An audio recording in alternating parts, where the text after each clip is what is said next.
رات کا سناٹا۔ وزیرستان کے پہاڑ آج بھی خاموش کھڑے ہیں۔ ٹھنڈی ہوا سنسان وادیوں سے گزرتی ہے اور کہیں دور اندھیرے کے بیچ ایک کمزور سا چراغ ٹمٹما رہا ہے۔ ایک چھوٹا سا حجرہ، مٹی کی دیواریں، زمین پر بچھا ایک بوسیدہ کمبل اور اس کے بیچ بیٹھا ایک شخص، سادہ لباس، خاموش چہرہ، جھکی ہوئی نظریں۔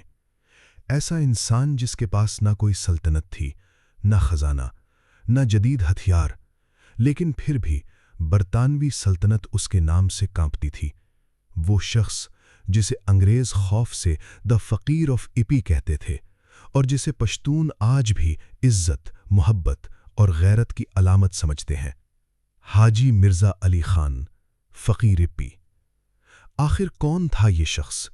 کیوں بر صغیر کی سب سے بڑی سامراجی طاقت ایک درویش صفت عالم سے شکست کھا رہی تھی؟ کیوں اس کے ایک اشارے پر پہاڑوں سے ہزاروں قبائلی نکل آتے تھے؟ کیوں اس نے زندگی بھر غلامی کے سامنے سر جھکانے سے انکار کیا؟ اور کیوں آج بھی وزیرستان کی راتوں میں لوگ اس کا نام آہستہ آواز میں لیتے ہیں، جیسے وہ کوئی داستان نہیں بلکہ زندہ حقیقت ہو؟ یہ صرف ایک جنگجو کی کہانی نہیں، یہ ایمان کی داستان ہے، آزادی کی داستان، غیرت کی داستان اور اس مزاحمت کی داستان جو توپوں سے نہیں مرتی۔ بر صغیر کی تاریخ میں بے شمار نام ملتے ہیں، بادشاہ، فاتح، سپہ سالار، لیکن کچھ لوگ ایسے ہوتے ہیں جو تلوار سے نہیں، کردار سے تاریخ لکھتے ہیں۔ فقیر ایپی انہی لوگوں میں سے ایک تھے۔ وہ موجودہ شمالی وزیرستان کے اس خطے میں پیدا ہوئے جہاں آزادی صرف ایک خواہش نہیں تھی بلکہ سانس لینے کی طرح ضروری تھی۔ وہاں کے بچے پہاڑوں کی سختی میں پلتے تھے اور جوان غلامی کا لفظ سننا بھی پسند نہیں کرتے تھے۔ یہ وہ وقت تھا جب برطانوی سامراج پورے بر صغیر پر اپنی گرفت مضبوط کر چکا تھا۔ شہر ان کے قبضے میں تھے، بازار ان کے تھے، عدالتیں ان کی تھیں، لیکن وزیرستان اب بھی ان کے لیے ایک ڈراؤنا خواب تھا۔ اور انہی خاموش پہاڑوں کے درمیان ایک نوجوان پروان چڑھ رہا تھا، خاموش، کم گو، لیکن اندر سے آگ کی طرح مضبوط۔ مرزا علی خان بچپن ہی سے دوسروں سے مختلف تھے، نہ دنیاوی نمائش کا شوق، نہ طاقت کی خواہش، سادہ لباس، لمبی خاموشیاں اور عبادت سے عجیب محبت۔ لوگ کہتے تھے کہ اس نوجوان کی آنکھوں میں عجیب سکون تھا، مگر شاید اسی سکون کے پیچھے ایک طوفان چھپا تھا۔ وقت گزرتا گیا اور مرزا علی خان علم دین کی طرف بڑھتے گئے۔ قرآن، حدیث، فقہ، وہ صرف کتابیں نہیں پڑھ رہے تھے، وہ اپنے اندر ایک کردار تعمیر کر رہے تھے، ایک ایسا کردار جو بعد میں سلطنتوں کے سامنے دیوار بننے والا تھا۔ پھر وہ دن آیا جب انہوں نے حج کی سعادت حاصل کی اور واپسی پر لوگ انہیں حاجی صاحب کہنے لگے، لیکن کسی کو اندازہ نہیں تھا کہ یہی شخص چند سال بعد برطانوی حکومت کے لیے سب سے بڑا درد سر بن جائے گا، کیونکہ اس وقت وزیرستان بدل رہا تھا۔ انگریز فوجی چوکیاں بنا رہے تھے، قبائل کو تقسیم کیا جا رہا تھا، جاسوس پھیلائے جا رہے تھے اور ہر طرف ایک خاموش بے چینی بڑھ رہی تھی۔ پہاڑ خاموش تھے لیکن لوگوں کے دلوں میں آگ جل رہی تھی۔ پھر 1936 آیا اور ایک ایسا واقعہ پیش آیا جس نے پورے قبائلی علاقے کو ہلا کر رکھ دیا۔ اسلام بی بی کیس، ایک ہندو لڑکی جس نے اسلام قبول کیا اور ایک مسلمان سے نکاح کر لیا، لیکن برطانوی حکومت نے مداخلت شروع کر دی۔ قبائل نے اسے صرف ایک خاندانی مسئلہ نہیں سمجھا، یہ ان کے ایمان کا مسئلہ بن گیا۔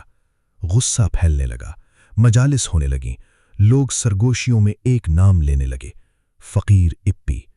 اور پھر ایک دن وہ خاموش درویش کھڑا ہوا اور اس نے اعلان کیا کہ مسلمان عورت کو زبردستی واپس نہیں لے جایا جا سکتا۔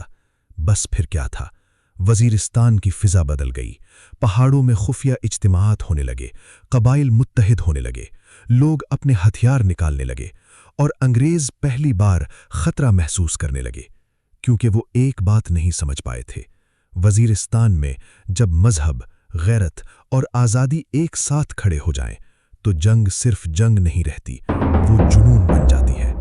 پھر پہلا بڑا تصادم ہوا،